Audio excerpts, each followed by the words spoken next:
गांव के छोर पर समय के थपेड़ों से जर्जर एक पुरानी हवेली खड़ी थी। ये सिर्फ एक इमारत नहीं थी, बल्कि एक जीवंत किंवदंती थी। हर अमावस्या की काली रात में गांव वाले फुसफुसाते थे, एक साया जाग उठता है जो हवेली की दीवारों के भीतर कैद है, और जो भी उसके करीब आता है उसे अपनी ठंडी पकड़ में ले लेता है।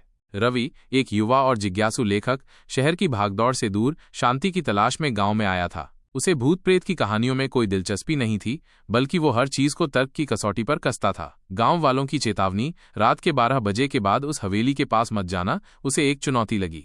भूत वूत सब मन का वहम है, रवि ने हंसते हुए कहा, और एक अंधेरी रात जब चांद भी बादलों में छिप गया था, वो हवेली की ओर चल पड़ा। रास्ते में पेड़ों की शाखाएं हवा में ऐसे लहरा रही थीं मानो कोई अदृश्य हाथ उन्हें हिला रहा हो। हवेली का विशाल दरवाजा, जो सदियों से बंद था, अचानक चर्र की भयानक आवाज के साथ खुल गया। रवि का दिल एक पल के लिए धड़कना भूल गया, लेकिन जिज्ञासा ने डर पर विजय पा ली। अंदर हवेली एक भूली हुई दुनिया जैसी लग रही थी।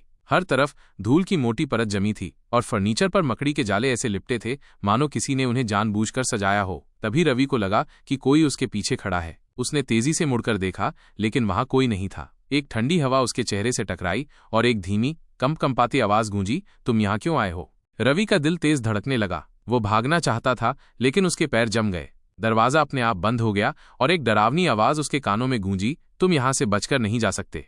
रवि ने महसूस किया कि कोई उसकी गर्दन के पास सांस ले रहा है। उसकी ठंडी सांसें उसकी त्वचा को छू रही थीं। डर के मारे उसकी आवाज बंद हो गई। उसने अपनी आंखें बंद कर लीं और मन ही मन भगवान का नाम लेने लगा। तभी एक जोरदार धमाका हुआ और रवि बेहोश होकर जमीन पर गिर पड़ा।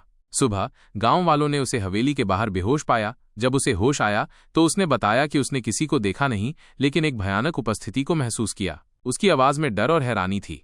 उस दिन के बाद रवि ने कभी उस हवेली के पास जाने की हिम्मत नहीं की। उसने अपनी तर्कशीलता को एक कोने में रख दिया था, क्योंकि उसने कुछ ऐसा महसूस किया था जिसे शब्दों में बयां नहीं किया जा सकता। गांव वाले आज भी कहते हैं, जो भी उस हवेली में जाता है वो कभी पहले जैसा नहीं रहता। उस साये की छाया हमेशा उसके साथ रहती है, एक